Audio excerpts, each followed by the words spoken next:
கதையில் மரம் தான் தன்னோட கதையை பற்றி சொல்ல போகுது. மரமால் பேச முடியாதுல்ல, அதனால நான் தான் உங்களுக்கு அந்த கதையை சொல்ல போகிறேன். மரமாக இருந்து ஒரு ஊரில் ஒரு மரம் இருந்துச்சான். அந்த மரம் முன்னாடிலாம் ரொம்ப சந்தோஷமாக இருக்குமா. ஆனால் இப்போ எப்போதுமே சோகமாகவே இருந்துச்சான். டெய்லி இப்படி இருக்கிறத பார்த்துட்டு பக்கத்தில் இருக்கிற செடி கேட்டுச்சான், நீ ஏன் எப்போதும் சோகமாகவே இருக்க, என்னாச்சு உனக்கு? அப்படி செடி கேட்டோடனே மரம் தன்னோட கதையை சொன்னிச்சான். முன்னாடிலாம் நான் தான் எப்போதுமே ரொம்ப சந்தோஷமாக இருப்பேன், ஆனால் இப்போ சோகமாகவே மாறிட்டேன்.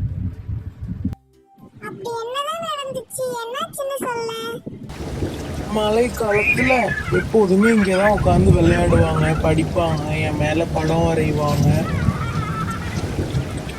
எல்லாரும் ரொம்ப ஜாலியாக இருப்பாங்க. வெயில் காலத்தில் சொல்லவே வேணாம், லீவ் விட்டுருவாங்க. அப்போ எப்போதுமே இங்கே தான் இருப்பாங்க. பெரியவங்கெல்லாம் நிழலுக்காக என் கீழே உட்காந்து தான் பேசிக்கிட்டு இருப்பாங்க. சின்ன பசங்கள்லாம் ஐஸ்கிரீம் வாங்கி சாப்பிடுவாங்க, இங்கே தான் விளையாடுவாங்க. ஒரு குட்டி பையன் இங்கே தான் எப்போதுமே தூங்குவான், எப்போதுமே இங்கே தான் இருப்பான். மே மாதம்னாலே நான் ரொம்ப சந்தோஷமாக இருப்பேன். அவங்க விளையாடுறப்ப அவங்க கூட சேர்ந்து நானும் ஜாலியாக விளையாடுற மாதிரி இருக்கும். எனக்கு அவ்வளோ சந்தோஷமாக இருந்தேன். ஆனால் இப்போ எதுவுமே இல்லை, அந்த சந்தோஷம் எல்லாமே எனக்கு போயிட்டு.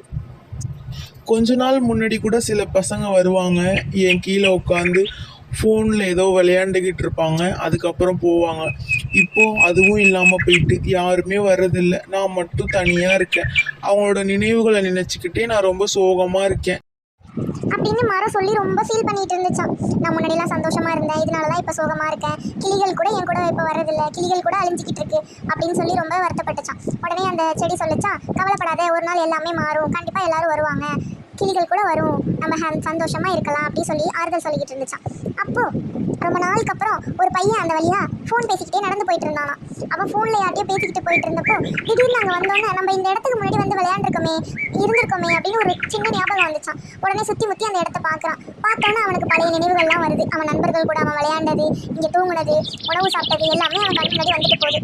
ஆனால் இப்போ ஒர்க், டென்ஷன், ப்ரெஷர் அப்படின்னு சொல்லி ரொம்ப ஃபீல் பண்ணிக்கிட்டு இருக்கான்.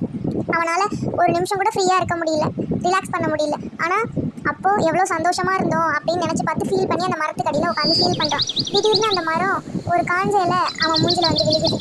அந்த மரம் அதோட பாசத்தை, அதோட சோகத்தை எல்லாம் சந்தோஷமாக அன்பை வெளிப்படுத்துது. மரம் நிழலுக்கு மட்டும் இல்லை, நினைவுகளுக்கும் தான். நினைவுகளுக்கு மட்டும் இல்லை, நிழலுக்கும் தான்.